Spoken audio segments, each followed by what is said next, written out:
ายทางน้องเพิ่นก่อนเนาะโดยสบายดีน้องล่ะ สบายดีทางผู้สาวโสดมันนี่ก็ถือว่าเป็นผู้จบผู้งามทุกคนเลยก่อนอื่นทั้งสิขออนุญาตถามชื่อก่อนน้องล่ะมีชื่อว่าอะไรเนาะซื้อคันชื่อหยังก็ซื้อคันชื่อขันหน่อยโอ้อายุจักปีน้องล่ะ18 ปี18 ปีโอ้เป็นผู้สาวขึ้นมาอีกแล้วทุกคนเลยน้องขันอายุ18 ปีเนาะหน่อยอายุ18 ปีน้องเคยมีครอบครัวบ่มีบ่บ่มีเนาะโดยอายุ18 ปียังบ่เคยมีครอบครัวน้องล่ะผู้บ่าวเคยมีบ่สู่แฟนบ่มีบ่เคยมีเลยโอ้เคยล้มผู้บ่าวอยู่บ่น้องล่ะก็เคยอยู่เนาะแต่ว่าแบบคบหากันเป็นสู้เป็นแฟนไปมาหาสู่กันนี่ยังบ่เคยโอ้โดยโอ้มื้อนี้ก็ทางก็มาเป็นครั้งแรกน้องล่ะเนาะก็คือทางน้องนี่เคยเปิดใจแล้วเทื่อนึงเนาะ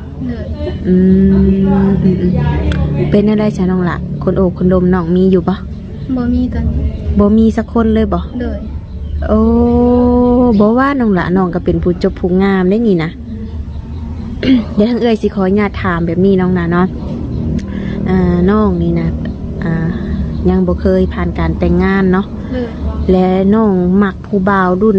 ได้สันน้องล่ะอายุเพิ่นให้นะอายุประมาณ30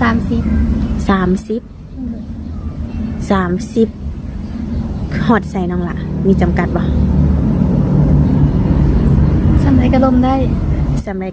เนาะ4-50เลยเลย30ขึ้นเมื่อเนาะเลยอายุเพิ่นหลายน้องล่ะแน่นอนเนาะที่ผ่านมาเพิ่นก็ต้องแบบมีเคยมีครอบครัวอยู่แล้วเนาะ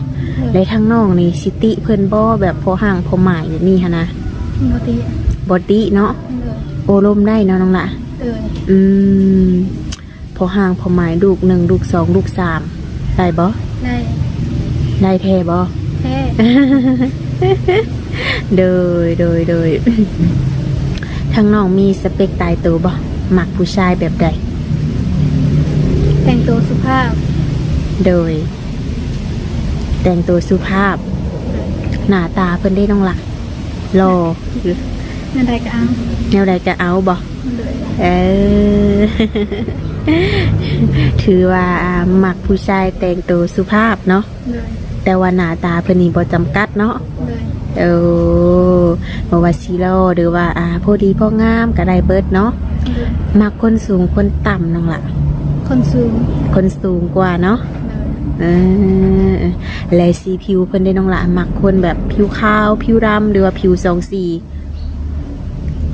ผิวแนวใดก็ได้เนาะคือแบบเรื่องแบบนี้เฮาก็จำกัดบ่ได้เนาะน้องล่ะเนาะคือแบบว่าน้องล่ะออกมาเปิดใจผ่านโซเชียลเนาะแน่นอนผู้บ่าวในซิมาแต่ทางไก่ทางฝั่งไทยหรือว่าทางต่างประเทศเนาะแบบนี้น้องล่ะก็โอลมน้ำได้บ่ได้เนาะบ่ได้ตีอีหยังเพิ่นเนาะน้องล่ะเนาะโอ้คือน้องนี่อายุ18 ปีคืออยากได้ผู้บ่าวอายุหลายให้น้องล่ะเป็นแบบใดในความรู้สึกเฮาเดือมักผู้ใหญ่เพิ่นสิได้แบบมีความเป็นผู้นำพาหาพาสร้างโดยคือแบบรุ่นข้าวเดียวกันนี่บ่มักเนาะโดยทั้งน้องคานนี่นะปัจจุบันนี้น้องล่ะน้องอยู่กันจักคนน้องล่ะ6 คนโอ้มีไผในน้องมีอ้ายมีน้องน้องคานเป็นลูกคนที่เท่าไหร่คนที่กลางเนาะโอ้ถ้าว่าเมื่อใดเมื่อหนึ่งทางน้องนี่นะมีครอบครัวมีลูกมีผัวแบบมีน้องละไปสั่งไปสานำสามีได้บ่ได้อยู่เนาะอยู่ฝั่งไทยก็ไปได้ ได้ ได้เนาะ โดย ก็ถือว่าบ่มีปัญหาอย่างน้องน้องเนาะคืออบรมได้แล้วก็ไปมาหาสู่กันได้เนาะ โดย อืมโดยและทั้งน้องนี่แบบสิใส่เวลาหล่นบ่น้องหละในการอบรมผู้บ่าวนี่แบบประมาณจักเดือนจักปีจังสิใส่สถานะคำว่าสู่แฟน 3 เดือน 3 เดือนเนาะ โดย 3 เดือนนี่ใส่คำสถานะสู่แฟนได้เนาะ โดย อืมถ้าแบบว่ากายนี่น้องหละแบบเฮาคุยกันเข้าใจกันแล้วแบบนี้หั้นนะเพิ่นอยากมาห้องมาขอแบบนี้นะได้บ่ ได้ ได้อยู่เนาะ โดย โดยอากาศดีทุกคนเลยลมพัดเย็นบ่อยๆ โดยเปิดใจมาได้จักมือแล้วน้องจำได้ปะฮอดแล้วบ่ทิศ พอแล้ว ฮอดแล้วเนาะ โดย แต่ว่าคนคุยนี่บ่มี บ่มี น้องมีทางติดต่อให้เพิ่นอยู่บ่ซะ มี หยังแน่ เด็ดดู โอ้ไลน์เด้ บ่มี มีแต่ Facebook เนาะ โดย โอ้ WhatsApp ดินบ่ บ่ดิ้นบ่ได้ ดินบ่ได้บ่โอ้แต่แบบทางไลน์นี่นะทางน้องนี่บ่เคยดินจักเทื่อบ่น้องละ บ่ บ่เคยดินไลน์จักเทื่อโหลดออกมาไล่บ่โหลดออกมาดินนี่ บ่ฮู้แล้วบ่เคยโดดจักเทื่อ เฮ็ดบ่เป็นพร้อมบ่เคย โดยถ้าผู้บ่าวสิติดต่อน้องนี่มีแต่ทาง Facebook ชื่อเฟซน้องภาษาลาวภาษาไทยน้องละ ภาษาไทย ภาษาไทยชื่อว่าแนวใด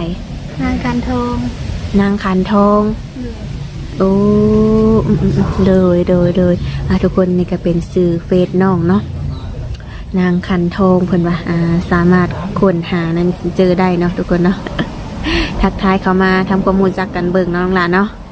มื้อนี้บ่ได้ไปไสบ่มื้อนี้ มันบ่ อยู่เฮือนเฮ็ดไร่เฮ็ดนาอยู่บ่น้องหล่ะ เฮ็ดนา แล้วแหละ แล้ว โอ้ปีหนึงได้เข้าหลายบ่ ร้อยปลาย โอ้ลอยปลายเซวนาได้ได้นี่ ปลาย ลอยปลายโอ้โดยเรื่องข่าวเรื่องน้ำมีกลุ่มอยู่กลุ่มกินเนาะ โดยบางปีก็บ่คุ้ม บางปีก็บ่กุ้มบ่ โดย ลอยปลายนี่ได้น้องละ บ่คุ้ม เป็นอะไรขายน้ำบ่ ขายน้ เออ ำบางปีก็น้ำท่วมเข้ามันจะบ่ได้ โอ้แล้วผลภาคปีใดน้ำท่วมก็บ่ค่อยได้เดี๋ยวว่าปีใดได้รายกะเวลาหาเงินนำบ่ทันกะขายเนาะโอ้โดยสมมติว่าทางผู้บ่าวเพิ่นเห็นคลิปนี้น้องล่ะอยากมาหาฮอดเฮือนฮอดซ่านนี่ได้บ่ ได้อยู่ ได้อยู่เนาะเพิ่นแบบคันเราเพิ่นชวนไปเที่ยวได้น้องล่ะกล้าไปบ่ บ่กล้า บ่กล้าบ่เอาแบบชวนหมู่ชวนหยังไปนำแบบนี้ก็บ่กล้าบ่ ส่วนปลายน้ำได้อยู่ หมู่ไปนำได้อยู่เนาะ เด้อ แต่ให้ไปก็เพิ่น2 ต่อ 2นี่บ่กล้า เด้อน อกจากว่าเป็นสู้เป็นแฟนหรือว่าเพิ่นมาห้องมาขอเรียบร้อยเนาะโดยทางน้องอายุ18 ปีปัจจุบันนี้บ่ได้เฮ็ดเวียกเฮ็ดงานใส่บ่น้องละ บ่ บ่ได้เฮ็ดใส่เนาะทำเรียนจบแล้ว ออกแล้ว เรียนฮอดใส่น้องละ ฮอดม ฮอดม .1 โอ้เป็นอะไรคือว่าไล่ออกน้องละ .1 พ่อแม่บ่มีเงินส่งเรียน โอ้ทางพ่อแม่บ่มีเงินส่งเรียน ก็เลยว่าไล่ออกเนาะอีกอย่างหนึงครอบครัวน้องอยู่กันหลายคนเนาะพ่อแม่เพิ่นเฮ็ดเวียกเฮ็ดงานจังซั่นน้องล่ะ บ่ได้เฮ็ดหยัง บ่ได้เฮ็ดหยังเนาะโอ้ฮอดยามไห้ยามหน้าก็เฮ็ดนาเนาะโดยแต่ทางน้องนี่เคยไปเฮ็ดเวียกอยู่ทางไกลอยู่บ่ บ่เคย บ่เคย ไปแต่อยู่สวรรค์ โอ้เคยไปแต่อยู่สวรรค์ไปเฮ็ดเวียกหยังน้องล่ะอยู่พุ ทานอาหาร หารอาหารไปอยู่พุ่นได้จักเดือนจักปี ได้2 เดือน 2 เดือน เด้อ โอ้แล้วคือว่าออกน้องละเป็นแนวใด ออกมาให้นานะแม่ โดยออกมาเฮ็ดไร่เฮ็ดนาซอยแม่ โอ้แล้วคิดอยากไปอีกอยู่บ่เนาะ ยาเลย อยาเลยบ่อยากไปอยู่บ่ฟังไทยนี่ อยากไปอยู่ อยากไปอยู่เนาะมีบัตรอยู่บ่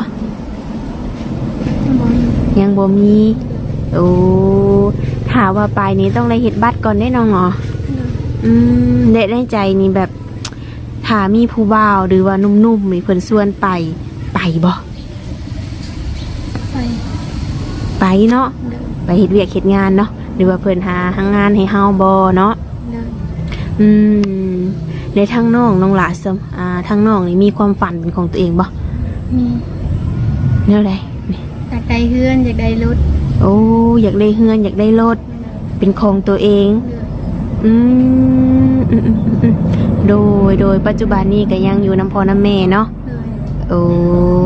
อ๋อถ้าเป็นไปได้เนาะอยากมีเฮือนมีรถเป็นของตัวเองทุกคนในทางน้องเพิ่นก็ถือว่าเป็นอีกผู้หนึ่งที่ว่ามีความตั้งใจแล้วก็เป็นผู้เจบผู้งาม แต่ว่าทางน้องนี่นะถ้าสิลงไทยต้องได้เฮ็ดบัตรก่อนเนาะ เดิน อืมโดยน้องอยากเฮ็ดเวียกเฮ็ดงานยังซะน้อง เฮ็ดเวียกหาอาหาร หาอาหารบ่ เดิน โอ้แบบสมมติว่ามีงานบ้านแบบนี้ได้มักอยู่บ่น้องหล่ะ มัก มักอยู่เนาะโดยเวลาแบบน้องออกไปข้างนอกอย่างแบบนี้น้องก็เว้าคุยเก่งอยู่บ่ เก่งอยู่ เก่งอยู่เนาะ เดิน โดยแต่มื้อนี้ก็สิมีความเขินอายแน่สักน้อย โดยเวลาน้องยิ้มนี่งามเลยน้องหล่ะมีเสน่ห์ในตัว แบบเวลาไปข้างนอกผู้บ่าวบ่เซลนี่บ่เนาะ บอก บ่ว่าคือว่าผู้จบผู้งามหรือว่าบ่แบบบ่มีผู้ถึกใจแล้วบ่ให้เขาแซว โดยทั้งเลยสิขออนุญาตถามแบบน้องกับมักลิ่นมักเที่ยวอยู่บ่ มัก บ่มักบ่โอ้แบบเวลามีงานบุญงานศิลป์แบบนี้ได้ไปอยู่บ่ ไปอยู่ ไปอยู่เนาะแต่แบบว่าไปเที่ยวกลางค่ำกลางคืนนี่นะบ่มักไป โอ้โดยและคนที่สิเข้ามาหาน้องเข้ามาในชีวิตน้องนี่เพิ่นต้องมีนิสัยใจคอเป็นแบบใดน้องละ เศรษฐกร นิสัยดี โดย กินเหล้าสูบยามากบ่มักเนาะโอ้กินเหล้าสูบยาบ่มัก คนมีลายได้น้องละมีหนวดมีลายแบบนี้นะมักบ่ บอกมัก บ่มักโอ้โดยมีหนวดมีลายกับบ่มักสูบยากินเหล้าบ่มักเนาะกินเบียร์ได้น้องละ ได้อยู่ เบียร์นี้ได้อยู่เนาะกินเบียร์นี่ก็ถือว่าเป็นเรื่องปกติของสังคมทุกมื้อนี้เนาะน้องหลานเนาะแต่ก็คือว่าแล้วเฮาก็กินเวลามีเวียกมีงานเนาะสิกินทุกมื้อทุกวันได้ก็บ่ได้เด้อ มักผู้บ่าวใจห่อนใจเย็นน้อง มักว่าจะเย็น ใจเย็นและทางน้องนี่ใจห่อนใจเย็น จะเย็น ใจเย็นเนาะทางน้องก็เป็นคนที่แบบว่าใจเย็นเบิ่งทรงนี่บ่ทรงสีหายเป็น ถ้ามีลูกมีผัวไปแล้วเนาะทุกคนเนาะมักหักกะทักทายเข้ามาได้เนาะซื้อเป็ดก็ซื้อน้องขันทอง